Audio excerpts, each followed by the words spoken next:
You've got to look at the Battle of Hoth from The Empire Strikes Back realistically. The only thing that Ice Planet Hoth had going for it was that the Empire deemed it worthy to invade. Because then it turned from a barren ice wasteland into an awesome blasting fest with Imperial Walkers and snow Stormtroopers, which are the enemies that you're supposed to be destroying in this game. The only good things on Hoth, you're blowing up with your dumbass rebels and stupid cannons.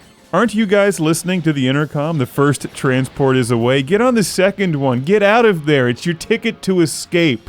Flee the frigid wasteland of Hoth and go somewhere cool like Cloud City. That place is Lando.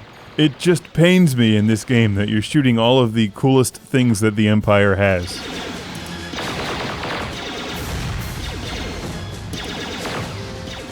It's Star Wars: The Battle for Hoth. When did Hoth become worth fighting for? It's the most worthless piece of real estate in the galaxy. Maybe they were hiding from the Empire, but at that point, you just suck. Or their commanding officers were idiots, or there was oil on Hoth, I'm not sure. But you think if you were going to just hide from the Empire, you'd have found somewhere warm and comfortable. Like Dagobah.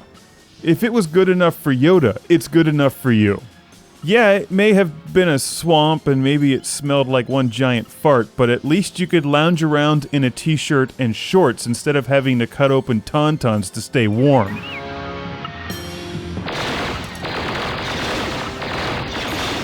Anyway, this is a very basic, standard tower defense game, using characters, machinery, and units from these Star Wars films, The Empire Strikes Back in particular, the best of the 3 Star Wars movies.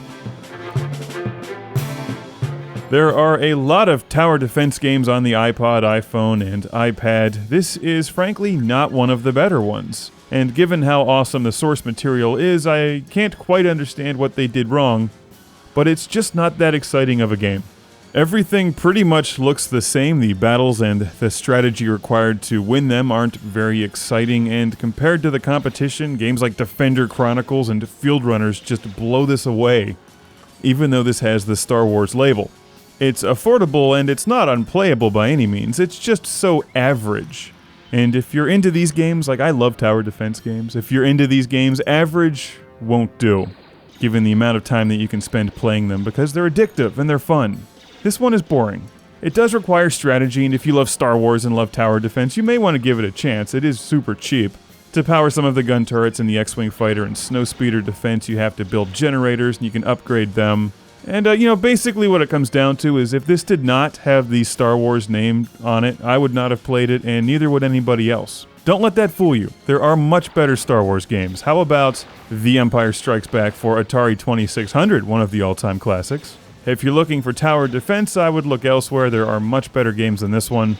But as I said, this is super cheap. You get the Star Wars sound effects. Occasionally, you'll even be rewarded with a film clip from The Empire Strikes Back. Just in case you forgot how Hoth fit into that whole movie, because, those of us who are into Star Wars probably don't actually own The Empire Strikes Back on any format better than a short video clip in a bad video game.